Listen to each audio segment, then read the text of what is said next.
Okay. Um, so our session for today, it's not just about us announcing a competition. It's about helping each other, empowering each other with the necessary skills which can literally help in transforming how businesses operate, not just in South Africa, but actually globally. I would want to believe that in the room we have a mix of different levels of experience. So you should not be worried. We are starting from the basics so that no one falls behind. Those who are serious about exploring careers in data engineering, this gives them a good starting point. Sorry, where do I move my slides? Okay, so the purpose of this session is to launch our data analytics storytelling challenge. So this is where you learn how to gather data, how to process it, how to analyze and visualize it. My name is Phyllis. Those who have never attended any of our sessions, I'm the user group leader together with three other guys. We run the Mzansi AWS user group here in Johannesburg. I work as an AI platform engineer at the BMW IT Hub here in South Africa. So our agenda for today is we are going to start with understanding what is data, the fundamentals of it, and why is it suddenly everywhere. I think we all understand that everyone is talking about artificial intelligence. There's large language models, etc. So all this new, fancy, interesting tech relies on data. Hence the decision by the user group to sort of start at the basics to help everyone how understand how to gather data and how to analyze it before you move into saying you want to build this fancy AI application.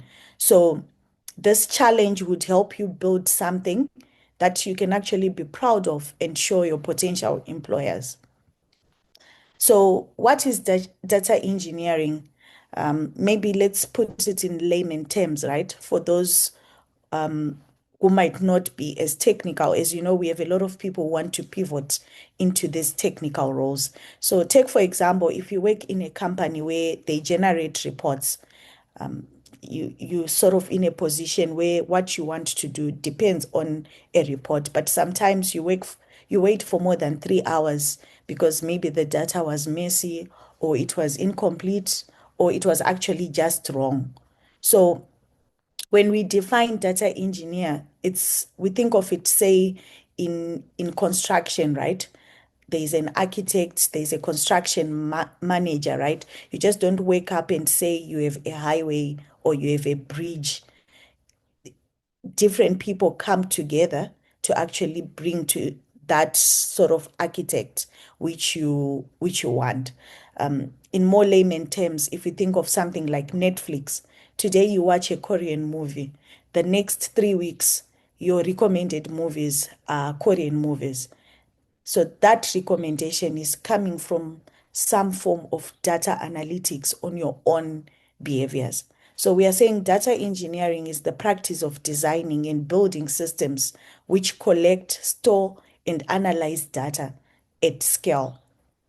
So the data engineering is split across these 6 stacks, where the first one is your data ingestion. Where do you actually get the data? There are many different sources. Could be streaming, user systems, databases. As you know, with cloud computing now, people are moving from on-prem to the cloud. So sometimes you find that data is it's sort of an on-prem data center. So you need to devise mechanisms of moving it from on-prem to the cloud. So that's what we mean when we say data ingestion. Then we have the level of data transformation. This is where you clean your data now, you give it more structure. You add, say, computed fields based on maybe calculated measures, etc. So this is the data transformation phase. Then we have the storage now. How do you store the data? How often do you want to read it? Determines where you actually store it. Then we have the data pipeline. So from ingesting, transforming, storing it, all those intermediary processes, they need some form of a data workflow. Then we have the quality. You have to build in measures where you actually check that the quality of your data is not being degraded as you move across those different stages. Then the most important aspect now is the data security. Everyone worries about their information leaking. I think we also the rise of the POPI Act. I think other countries have data privacy acts. All of that is the data security to make sure that your data is not used illegally by someone. So that's a data engineer's responsibility to make sure that data is always secure. If you have questions, please just raise your hand so that we don't wait until the end. We discuss it as we go and try make this as interactive as possible. So when we speak of data engineering, there is a distinction between a data engineer, a data scientist, and a data analyst. So most people sort of are not clear on where to draw the line between these three different roles. So think of an oil engineering company, someone, data engineers, in, let's say, in the context of the oil engineering companies, right? They build the pipelines to move the oil from like where they mine it, where they extract it from. The data scientists now are the chemists now who figure out what to remove from that oil, which other chemicals are necessary, what should we add. Then the data analysts now are the market researchers who come and tell us what we can use the oil for when it's in this state, or what we can use it for when it's in a different state. So we are saying the data engineers are the foundation. Without data engineers, we don't have data scientists, we don't have data analysts. So data engineers, they build the infrastructure and the pipelines. They focus on how to scale as the data volumes increase. They check the reliability of those systems which they built. Then there is ETL and ELT. So that's extract, transform, and load.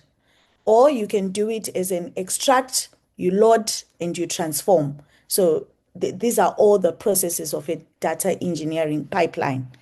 Then they ensure that the data is always available and is of high quality. Then when we move to the data scientists now, the data scientists are analyzing the patterns. They build the models. Those are the data scientists and our AI engineers are more aligned. So the data engineer and an ML ops engineer, they are more aligned as well. So the data scientists, they focus on the statistical analysis. What can we infer based on the data that we have? Now, the analysts, they are just analyzing the data which is already there. They build your reports, your dashboards. They help interpret what's happening. So this level now is where what can we do from what we currently have.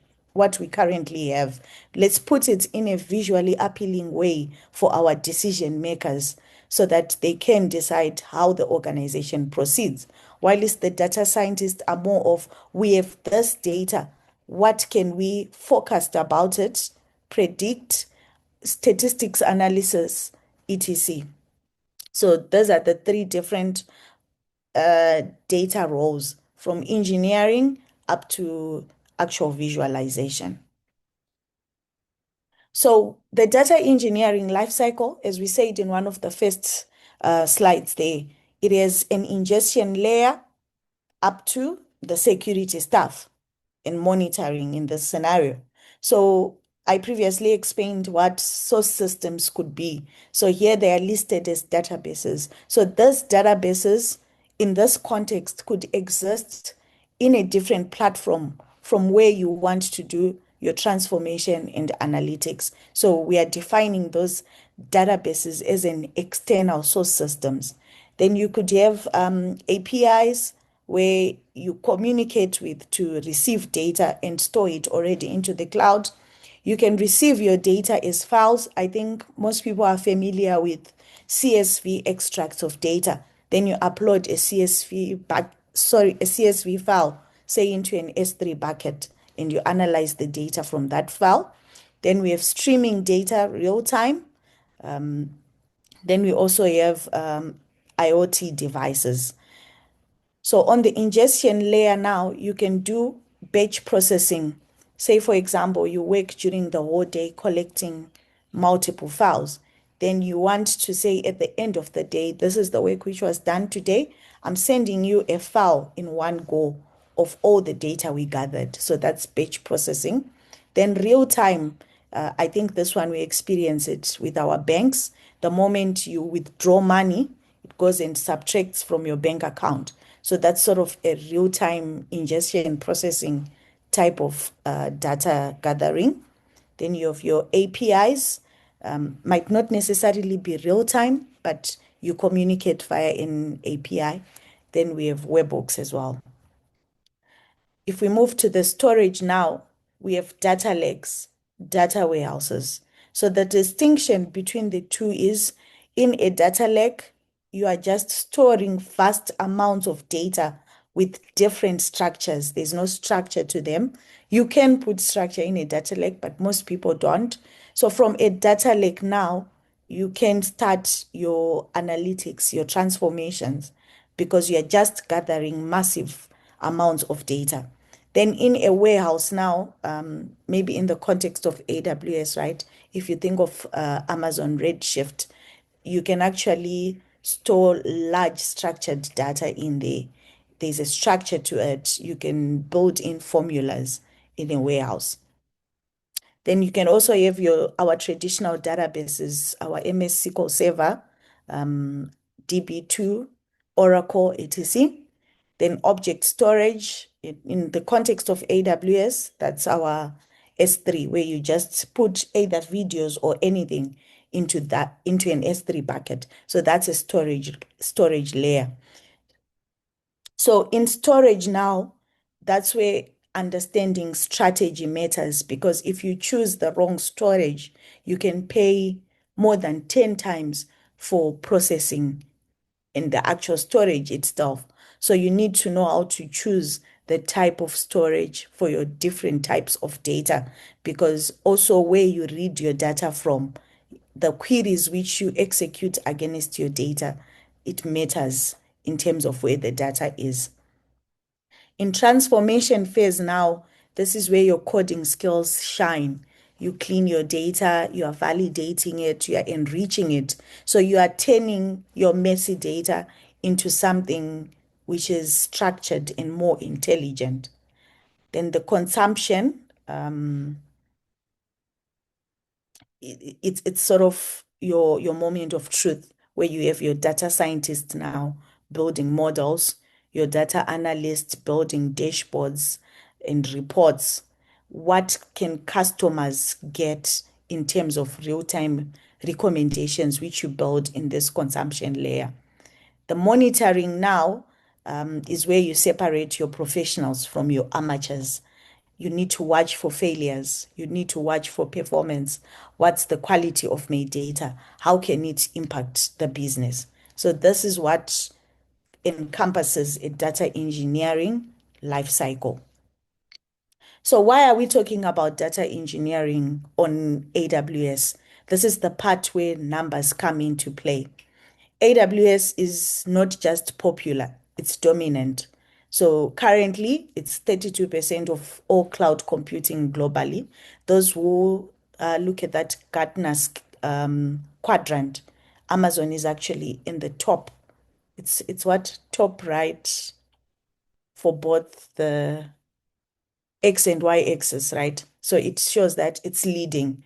So when you interview for a data engineering role, usually you find that AWS experience is no longer becoming negotiable. So it's good to take part and give yourself some hands-on experience on data engineering on AWS. So beyond just this market share, right? AWS understands data engineering. They've built services specifically for workflows, for challenges, and also taking care of the scalability. Just think of S3, right? It's you can store as much data as you could possibly need for your use case. So what I love about AWS is you can build an entire data pipeline without even managing a single server. You can process terabytes of data with built-in services. If you need to do real-time streaming, they have services which cater for that. If you need to do machine learning, there is a service which caters for that. In terms of pricing, you only pay for what you use. There is no upfront cost. You don't waste capacity. So that's the comprehensive data services which you see there. Then in terms of industry adoption now, you have popular streaming sites like your Netflix, Spotify. They're actually running on AWS. Netflix processes petabytes of viewing data on AWS and actually uses that to recommend to you what can you watch next. So these are not just tech companies which are adopting AWS. We have our banks, our retailers, our manufacturers. Everyone is using AWS for data. If you think of South Africa right now, there are publicly available stories, success stories from banks like Standard Bank and companies like Shoprite on how they are using AWS for their data platform. I think if you go back to reInvent 2023, BMW actually did a presentation on how they built their data engineering pipeline on AWS, how you get this fancy BMW cars or intelligent based on data, what they did on AWS. So those are some of the success stories which you can read about on the internet on industry adoption. Okay, so the data engineering architecture now, in terms of AWS, let's look at some of the specific AWS services which fall into this data engineering architecture. So data sources, we are considering ingesting from external, but within AWS, we have different types of databases which you can actually use, like your RDS, where you can have an engine for Postgres, MySQL, Oracle, etc. So you can actually use already an application which is running on AWS using native AWS databases, right? You can actually use that as a data source. So in our ingestion layer, how to move the data, that's what we are saying, ingestion. We have AWS data pipeline. For streaming, we have our Kinesis, real time. Then we also have services like our DMS. Apologies, I didn't list them here, which you can actually use to move data from on-premises to the cloud, the data migration services.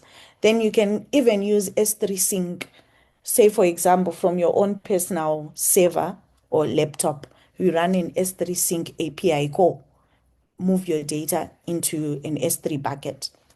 So the storage layer now, I've been mentioning S3 continuously. This is the simple storage service. You can store any object, any data file of any format, be it a video, an image, files. You can store them in S3. It's object storage. Then we have our data warehouse, Amazon Redshift. AWS has actually has evolved in regions not yet available in our South Africa region. You actually have Redshift serverless. I think the region which provides the least latency is Ireland. You can actually try it out. It gives you $300 free credits to try out Redshift minus the AWS new account credits. You actually get additional credits to try out Redshift. Then we have our NoSQL database. That's DynamoDB. You can actually use it as a storage layer, especially those who are into the gaming type of development. Then the relational, which I actually mentioned, RDS. So you can actually move from an on-premise database and do a schema mapping to another relational database in the cloud. In the processing layer now, that's where we have our glue, we have our elastic map reduce. That EMR now is for massive computational jobs. Then we have Kinesis analytics. This one actually is built-in anomaly detection models, etc. It has become more intelligent where you can even process using models in this layer of processing, not just our traditional ways of processing data. Then you can actually use Lambda to do that processing. A nice one to add in there would be a step function so that you move between maybe different processing contexts, maintaining context, and use Amazon step functions to orchestrate that whole processing layer. Then in the analytics and machine learning layer, we have our Athena. We also have our Redshift. You can actually Redshift, aside from being a storage layer, you can actually run direct queries for analytics against your Redshift cluster. And in this layer as well, Redshift also has built-in machine learning capabilities. So you don't even have to say use SageMaker. You can use internal Redshift machine learning capabilities in that layer. So the beauty of all these services is that they work together seamlessly.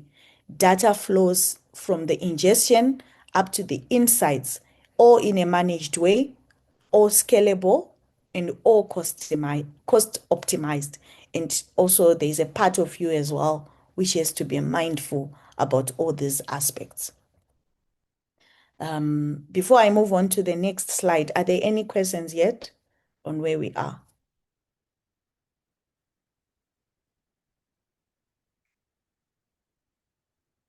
Okay, I can proceed. Yeah, I had a question. Sorry. Yes. No, I just saw that if maybe you can go back to the previous slide. I see that Lambda is, you see it on the ingestion layer and also on the processing layer. Is it the same service and in the same format? Yes. So do you have any Lambda specialist in the room so that I don't become a preacher? Someone who wants to answer this one? I know we have people who focus on serverless who can explain this better than me. Do we have anyone in the room? I can jump in on this one. I hope you can hear Okay. me. Yes. Yeah, so I'm going to share a blog. It's called the Serverless Data Lake Architecture, where you'll see that Lambda comes up quite a lot in a data pipeline because it's a low cost infrastructure free compute. So the cool thing about it is that you don't have to set up servers or any of that, and you don't pay for the Lambda if you're not using it. So I always encourage developers and data engineers that you must adopt a Lambda first approach to compute. So you try to make everything work with Lambdas, and you only move away from Lambdas when Lambdas maybe are not the right compute platform for that. So in a big data pipeline, you will have Lambdas coming in probably maybe like 4 times in the pipeline, maybe 3 times, depending on how big your pipeline is. You can process your raw data with it. You can process your curated data with it. You can even process it. You can even use it in the consumption layer. So I'm gonna pop a blog, and it'll give you an idea of places in your pipeline where you can have Lambda reoccurring. But a very good observation.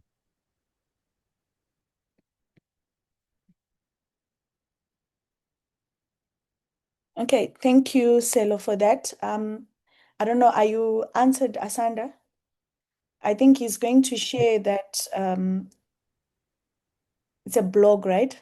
Which you can actually read the full blog. It can actually help you with setting up your data engineering pipeline.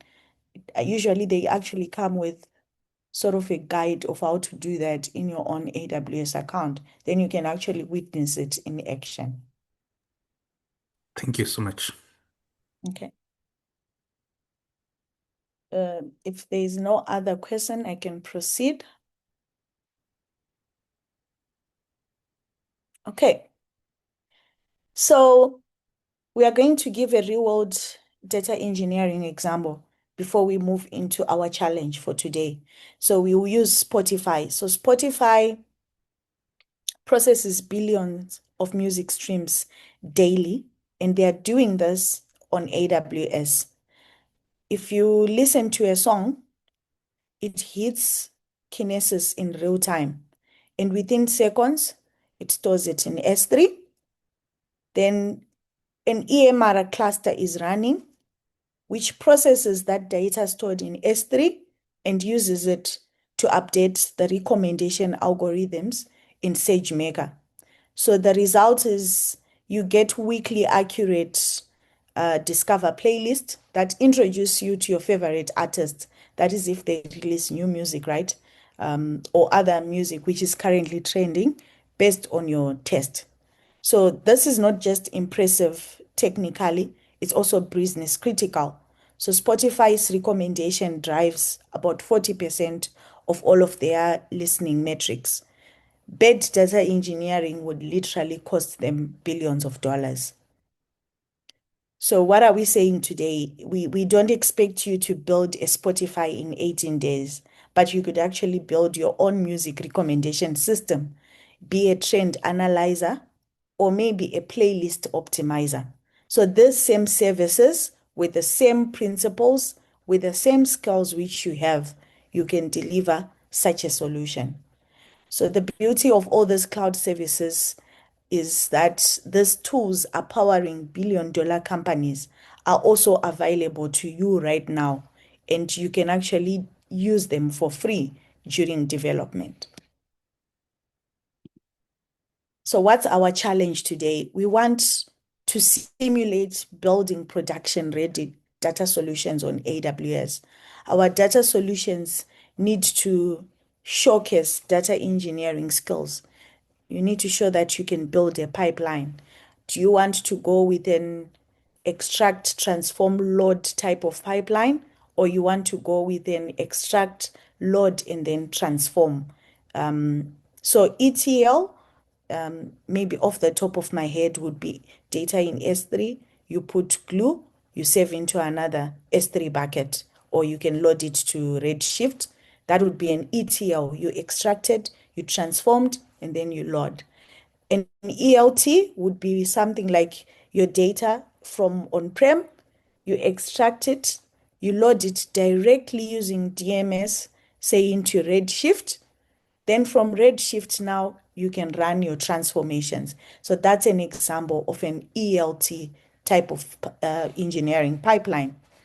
Storage optimization, you need to make good storage decisions. What can you use in your architecture for the challenge which suits your use case? We want people to demonstrate aspects of security. If you are going to be simulating people's ID numbers, how are you going to redact them? Glue provides out of the box drag and drop nodes where you can redact people's ID numbers. So you can even go look something like that up. Then you can actually do advanced analytics. If you want to go all the way fancier, you can do some machine learning and modeling on that data. So what are we saying? We want you to think like a professional data engineer. That means considering the security, scalability, cost optimization, and monitoring. All these things are going to separate you from your current hobby projects into something which is enterprise level. You will demonstrate the full spectrum of data engineering, that is from ingestion up to insights, from storage optimization to actual machine learning deployment. So at the end of this challenge, you have something substantial for your portfolio. We want you to have a GitHub repository that showcases your AWS skills, your Python skills, and your ability to solve real-world data problems. Who should participate and why should you participate in this? We are not saying we want experienced people, and we want to encourage everyone to take part. No question is basic. Everyone in this room started from somewhere. So by asking questions, you learn faster. If you are feeling intimidated, remember that the best way to learn data engineering is by doing data engineering.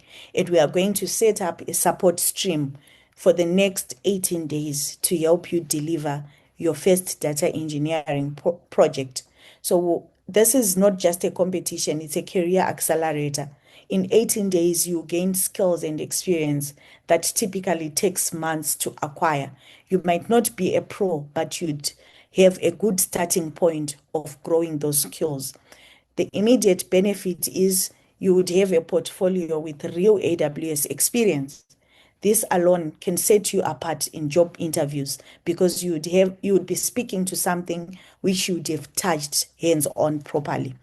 You're actually developing skills in the hottest area of tech right now. That's data engineering, cloud computing, and Python development. And also industry recognition of being part of a community-driven challenge. You also get to network and have fun. Challenge yourself to learn new technologies and also solve these complex challenges as well.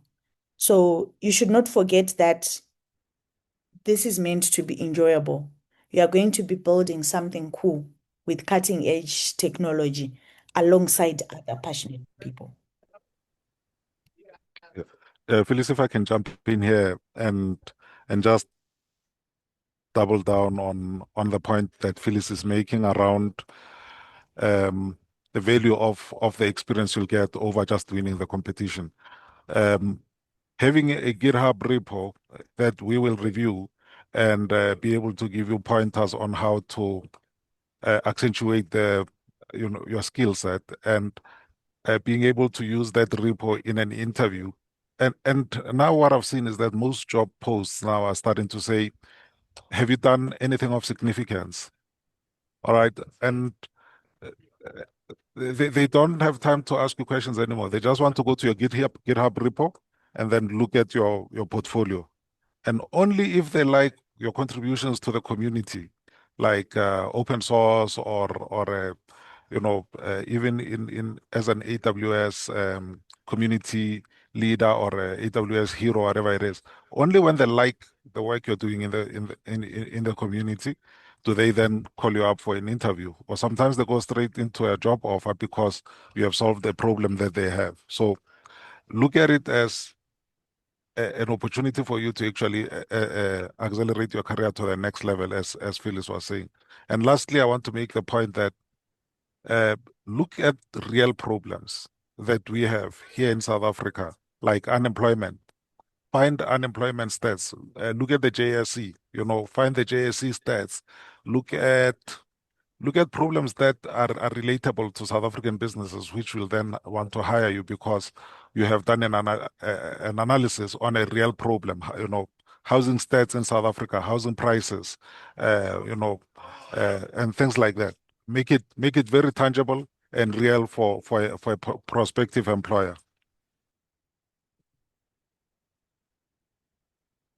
Okay, awesome. Thank you for that, Mr. Teka. So what are our technical requirements for this challenge? It's mandatory that you build this data pipeline with Python because this is in Italian, lingua franca of data engineering.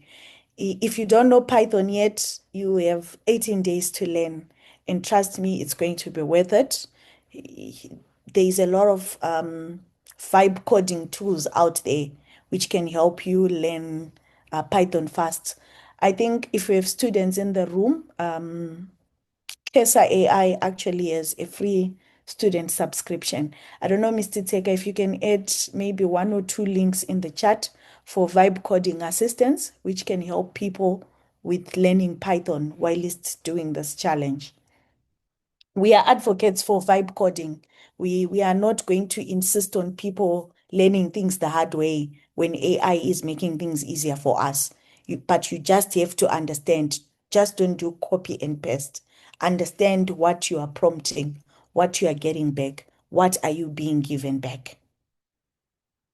We are going to insist that all the solutions be built on Amazon Web Services, that is AWS. The AWS platform requirements ensure that you are learning skills that directly translates to job opportunities.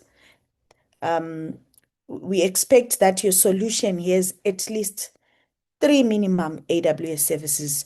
Anyway, you're not going to be able to use less than 3 services to build a data engineering project. So we also want you to choose these services in a way that you understand how to architect and integrate them together. You are going to have to do proper documentation, your architecture diagram, and also add a README file in your GitHub repo. And deployment, we want it to be reproducible. That is, use infrastructure as code tools. I've just given you a mini AWS services menu there, which you can use to choose. We'll share the slides afterwards for those who want to go through this again, as well as the recording.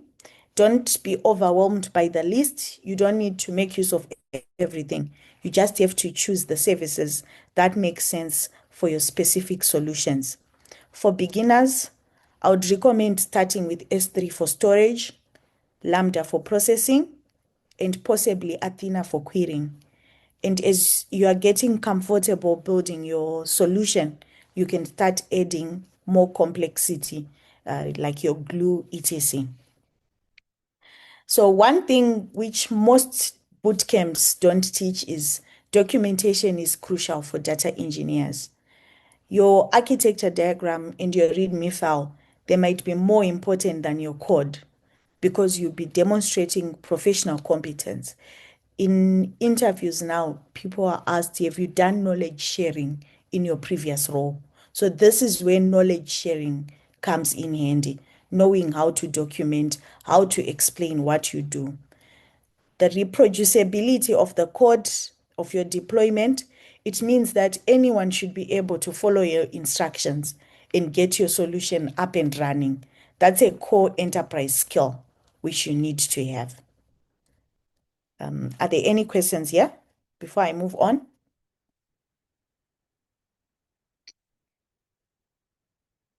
Okay. Good day, ma'am. Yes. Oh, I just wanted to get this clear. So if you have not done Python yet, like, because I'm gonna speak for myself. Yes. Sorry. I'm still a student, and yeah, so I've got 18 days to learn Python and 18 days to finish the project, or Okay. So in terms of us mentioning Python, right? Because we want to show people how to transform data, how to read data. Data in Python is the easiest language for data, for manipulating data. I don't know if I'm explaining it in a meaningful way. Mr. Tega, maybe you can help me here. But Python, you need to just, you are not going to overuse the Python anyway in this project. It's possibly knowing how to load your data using Python in a Lambda function, because we are speaking also to someone who's starting up, right? You can write simple Python code in a Lambda function to read your file, to do simple Yeah. manipulations. Yes. If I can jump in here, and it's a very good question, and we'll have a lot of beginners wanting to participate, and we actually will encourage you, even if it's your first time, to take a shot at it. And the quickest way for us to get you up and running is that you just put together a notebook, all right? And maybe we will have one evening where we'll take the beginners aside and we'll um, exploratory data science, where you take everything that you want to put in your in your solution, but you do it from a notebook. And then once you have your notebook working, then we can go into solution mode. So I think we've got some people in the group who are using and I'm talking about Jupyter notebooks. All right. If you have not touched the Jupyter notebook yet, just get Jupyter and install it on your machine and get started with that. It's a good place to start. It's the tool of choice for data scientists and data engineers. So as Phyllis was saying, you don't have to be a Python expert. You need enough skills to get you through the problem. So, and the typical steps that you need to learn is, first finding the data. In fact, it's not actually finding the data, it's finding the problem. And the problem is not a problem until it affects you. So find a problem that is real to you. And then once you have found the problem, find the data that represents that problem. Then only then come into Jupyter Notebook. And then let's play around with the data. So, and the data could be as simple as a CSV file, all right, that you find on the net, or a couple of CSV files that represents a data set. And then you load them into, and if you have loaded the data, you are halfway there. So I've already given you 3 steps, all right? Find the data, then load it into a Jupyter notebook, and then we start doing some basic analysis on it, like how big is the data, how clean is the data, how much duplication is there, how many blank columns are there. Already by doing that, you are halfway there, all right? And then obviously there are other steps that follows, like cleaning up the data, preparing it for analysis and aggregating it, and then probably eventually, grouping and sorting it and visualizing it. These are the typical steps in a data analytics workflow, all right? Because you go from input all the way to output, but what your output must be useful to someone. That's why it's important that you have a clear outcome when you want to address a problem with data. So I think maybe we must do a session where we talk about problem solving, and we try to help you identify a problem that you can solve with data analytics, a real one. And my favorite one is the unemployment stats from Stats SA. Why don't we start there? Why don't you actually understand how that affects you as a young person? Why are we unemployed, and which sectors are actually growing the fastest in South Africa, and which skills are in demand, and which skills are undersupplied, and which industries are seeing the highest investments, and which skills are seeing the highest investment, which ones have the highest salaries and the most jobs listed on job portals. That way you are doing something that will actually help you in the long run. How about we start there? Does that help you kind of head in a direction? Because the first 2 steps are not analytics. They're just real world problems. Like, find a real world problem and say, okay, I want to understand the semantics or the details of this problem. I fully understand you, sir. Thank you for the clarity. So Python is just for data cleaning, but the first steps is to understand the core problem and how to resolve it. Exactly. It's like leaving your house, all right? It's like leaving your house and then getting in a taxi, and then you don't know where you are going.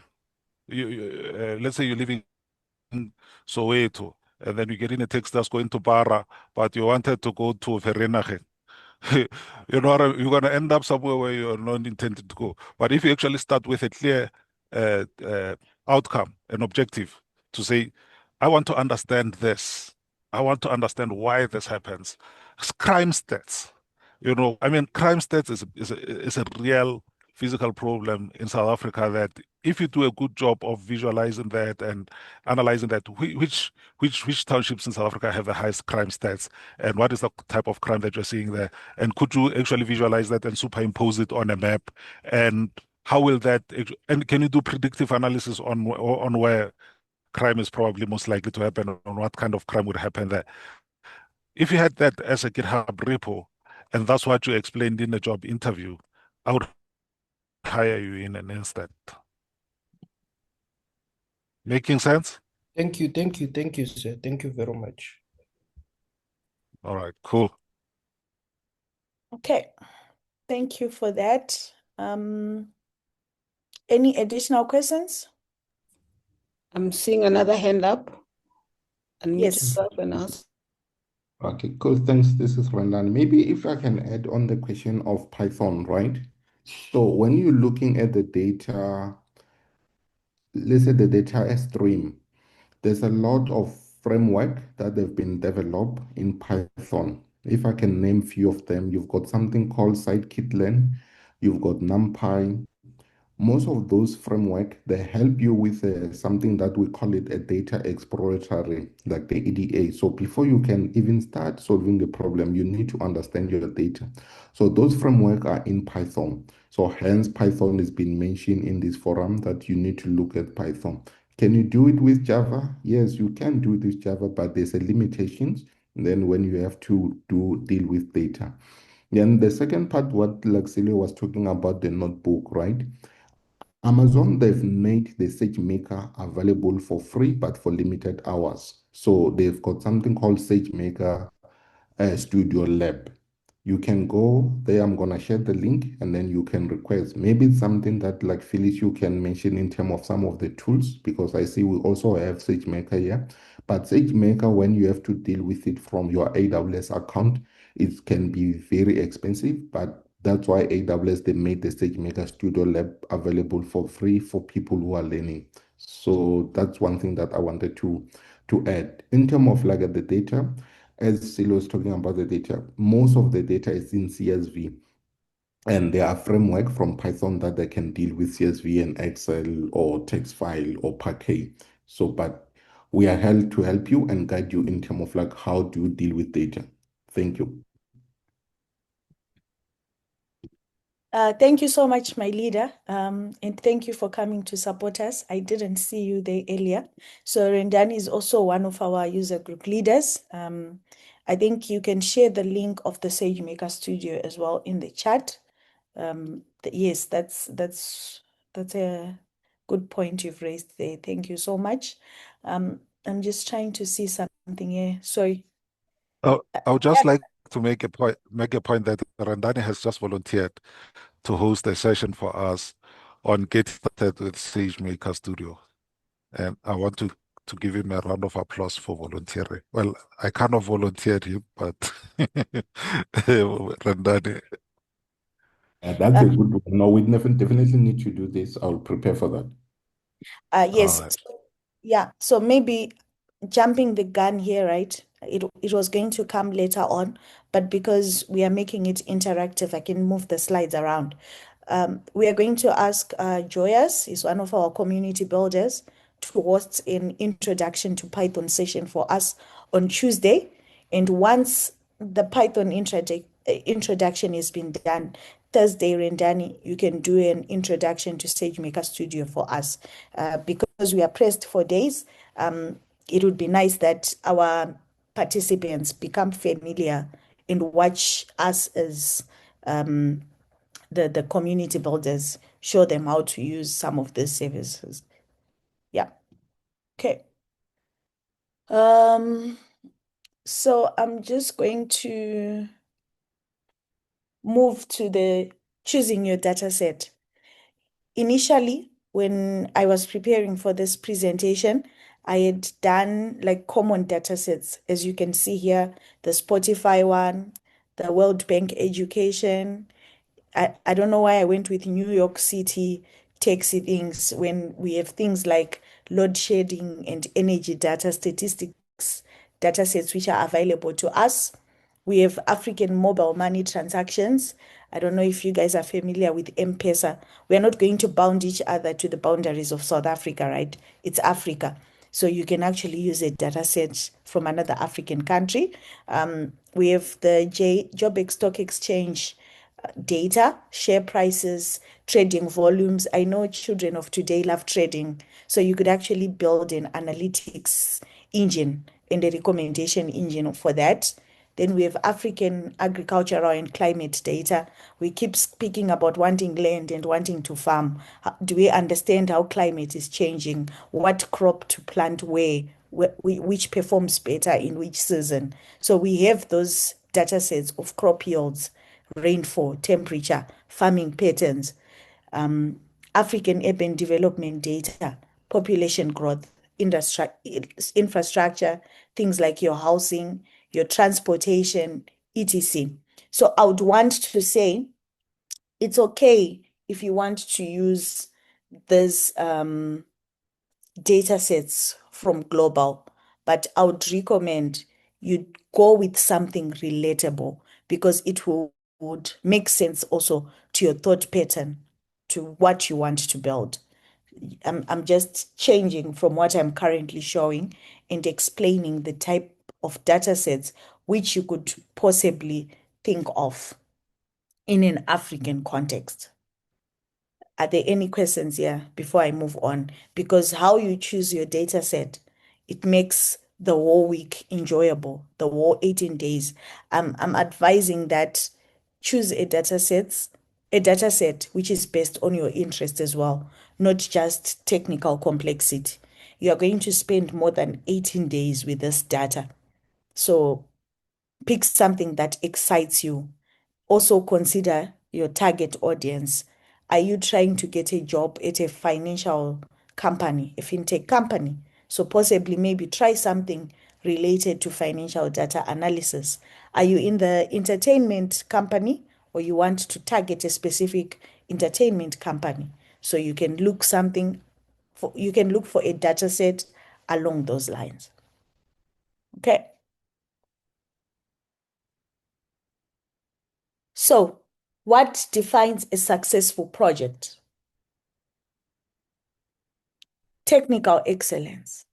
We want well-architected AWS solutions. When you go into an interview, you get questions around what is the well-architected framework. We're not saying fulfill it end to end, but at least demonstrate that you understand it. We don't want perfect code, but we want to see engineering thinking. How do you think as an engineer? Rendani has already mentioned the cost aspect. Don't go and spin up a SageMaker instance with a big instance size backing it.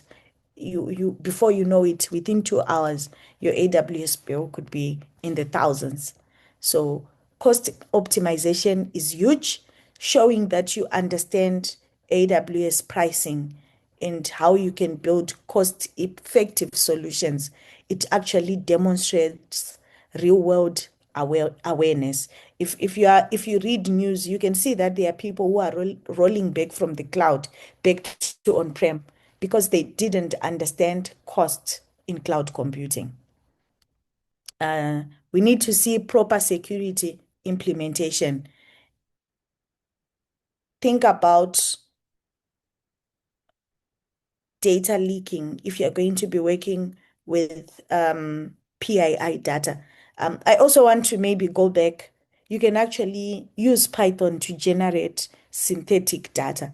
If you feel that the solution you want to demonstrate, there is no data set which currently explains it, but you fully understand the problem, you can actually generate synthetic data and work with it. So that's also a good skill to have as a data engineer. Think about who would use your solution.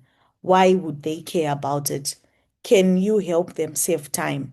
Can you help them save money? Can you help them make better decisions? So that's what we mean by business impact. Best projects solve real problems and they create measurable value. So that's what we also want to see. Then in your professional presentation, We want to see your ability to demo and explain your solution, because that is as important as building it. In the real world, data engineers need to communicate with business stakeholders, not just other engineers. So you also have to have comprehensive documentation, which actually shows us that you understand other people need to maintain and also extend your work. When you die, life goes on. So you need to leave us meaningful documentation so that we can continue your legacy. Think of it like that. Be the next Madiba with your documentation. Okay. So we are launching the competition today. I just want to reiterate, these timelines are not cast in stone. Based on the feedback which we are going to get, like already now, we have 2 build-up sessions as well to help. We want everyone to be part of this. So we might extend. I have to iterate that it's a might. So each of those sections, these phases, right? Like today, you need to go create an AWS account. I would recommend that set up a new email, provision yourself a new AWS account to take advantage of the free tier and start building. Set up a budget. I see Selo has already added it in the chat there that you need to set up a budget. Sorry, I'm just reading the chat. Rendani just said he woke up with a 16,000 Rand bill for training a model on SageMaker. So please don't touch SageMaker. Use SageMaker Studio Lab. That's a wise tip which you just received in the chat. Okay, so those 3 phases are going to control our competition timeline. So if we extend the build phase, it means the judging phase would also move out. Okay. So your technical deliverables, those who want to take a snippet of this, you can. You need to submit a GitHub repo with your complete code. You need to submit an architecture diagram of what you built.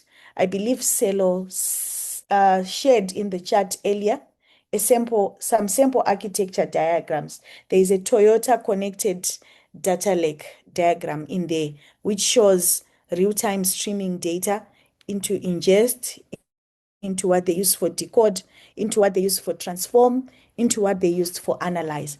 If your project is for someone starting up, your where they have real-time streaming there, if you guys can open the Toyota connected data architecture in the chat, you can literally have the data set which you are going to download onto your local machine. So it would be a CSV file. Ingest, you would just have an S3 bucket there. There's no streaming happening. In your decode, possibly you are going to run Python code in a Lambda function to play around with your data. So you would just have a Lambda there in decode. In transform, you probably use another Lambda function to manipulate the data into the structure you want or to enrich it. So you would literally have another Lambda there. In your analyze and consume, you are probably going to use maybe Athena to read the data, or you're going to use QuickSight. So you can literally just put QuickSight in the consume. So when we are saying architecture, submit an architecture diagram, don't be intimidated. Literally what you are going to be building and doing, it qualifies as an architecture. Then your infrastructure is code, whether you use CloudFormation or Terraform. I don't know if there's another infrastructure as code tool out there, which is as good as this tool. You're welcome to use it. Then also give us a deployment guide. So with that, we can reproduce your code. Documentation, a project overview. What are you trying to solve? What's the justification of the AWS services you chose? What security did you consider when you were building this? What's the cost of running your solution? Say you want to go pitch it to a business stakeholder. What's the cost implication? And what did you learn? please, if you try this and you don't win, still submit. Your lesson learned could actually make you win the competition, because the whole purpose of this event is to help you learn.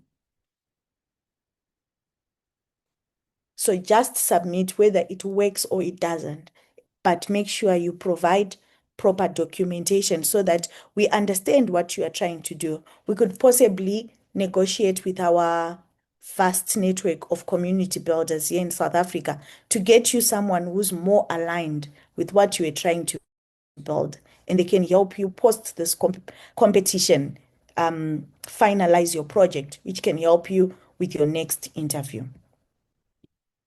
So, success tips which I can just share with you guys. Start simple. Don't take that for granted. Build what is called a minimum viable product solution, right? Then you can start adding your sophistication. Many great engineers, they fail at these challenges by over-engineering from day one. So try start simple. Document as you go, not at the end. You will forget important decisions which you did along the way and some of your implementation details. You need to be aware of your costs from the start, from day one. Set your budgets. We don't want nasty surprises from AWS because it can quickly get expensive if you are not careful. The competitive edge now, focus on actual business value, not just your technical cleverness. Judges are looking for solutions that solve real problems, not fancy implementations. Security is a first-class concern, not an afterthought. This demonstrates your professional maturity when it comes to a data engineer.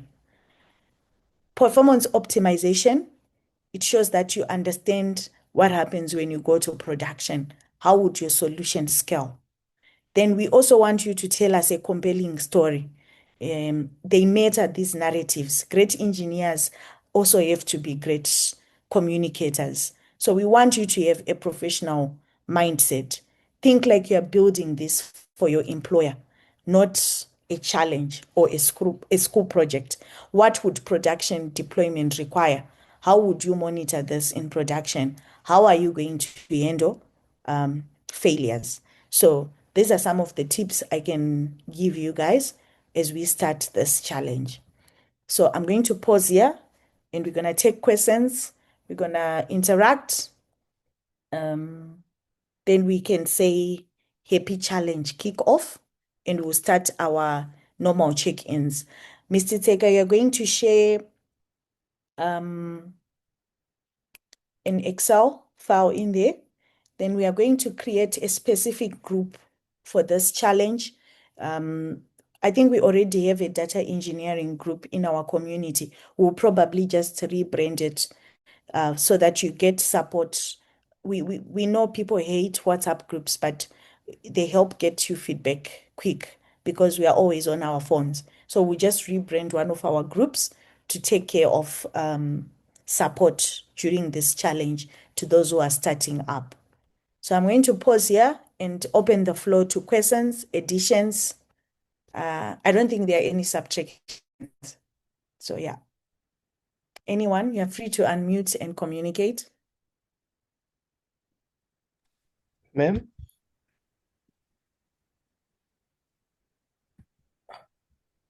Yes. Oh, yeah. I just wanted to know how, like, because I saw or I heard you guys mentioning that we're gonna have some sessions, I think next week. So is this the platform gonna be using, or since you just mentioned the group, are the links gonna be sent on the group for the check-ins and the Python thingy and so forth? Yes. Yes, so we always share our meetups on our groups, the WhatsApp groups. We also share them on our LinkedIn page. So after this session, we're just going to plan on date and times for the Python session, as well as the introduction to SageMaker one. Then we'll share them. Then you can always RSVP to the meetup, just like we did with this one. And we'll also share that on the links. The participation spreadsheet, Mr. Teka, are you still there? If you can share it for me in the chat.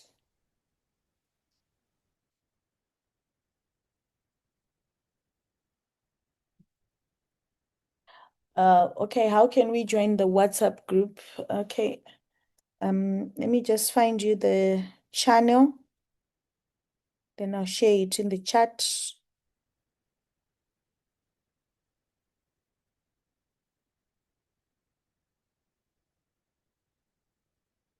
Okay, any additional questions? Hello. I just wanted to check on the challenge. Is it teams or you can do it as an individual? If you want to do it as a team, we don't allow teams more than 3 people. That means you are over engineering. So if you want to do it as an individual, you are also happy to do it as an individual. So I should have explained that as well. Okay, thank you.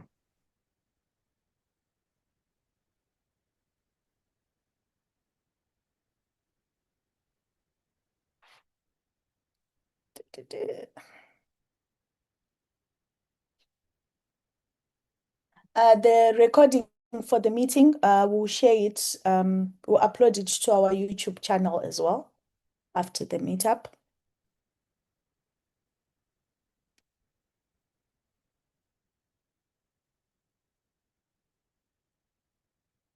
Okay, I'm just looking for the WhatsApp link.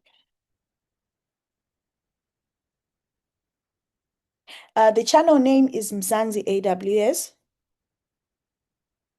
Okay, thank you.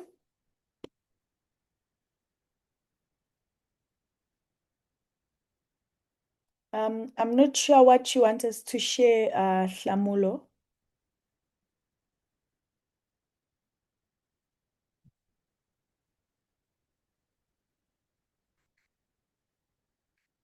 Okay, if there are no additional questions, I'm happy to end the session.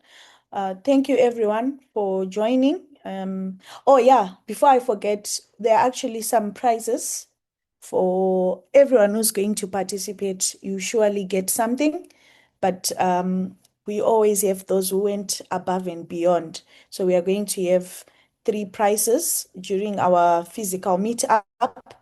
If you want to participate, but you can't make it to the physical meetup, we're going to make sure that on the day of the competition, we have streaming capabilities so that you can demo what you built for us online, and we'll find ways of getting your prize to you if you actually win.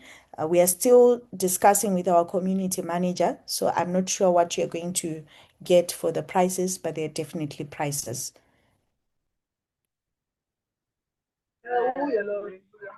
Oh, greetings everyone. I'm just gonna say thank you guys for what you just did today. I'm new in this in data engineering, so like I'm just learning at the moment. It's all me about learning. Yeah, I don't know if I qualify for the competition. I don't think so. But just thank you for everything that you guys are doing, and hopefully I'll be always present. You qualify. I think I'm going to speak to one of our community builders to share the getting started with AWS video, which we did before. It can help you set up your environment and just start this project. So don't be quick to cut yourself off. Just try. In that process, it would help fuel your passion to move in this direction. Don't just say, I want to do it. This is an opportunity to actually start doing it. So do it. You qualify. Everyone qualifies. All right, thank you. Okay.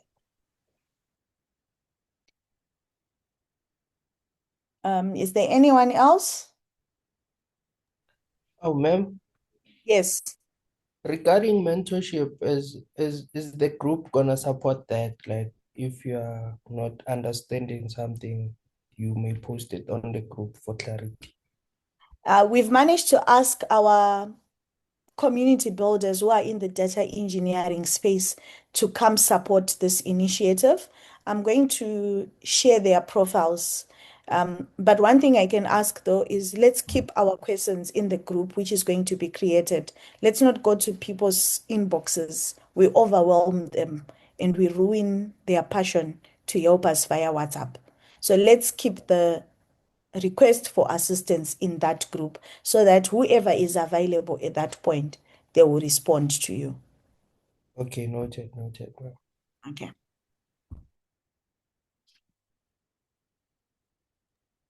Can I ask? Yes. Oh, good day, everyone. I wanted to ask usually the time zone, the time that we'll probably meet, whether you're sharing about Python and also other sessions will be what time or on which days? Because I might have missed it. Okay, so we normally do our meetups in the evenings, Tuesdays or Thursdays, and it's in the evenings. Okay, thank you. Yeah, yes. Thank you.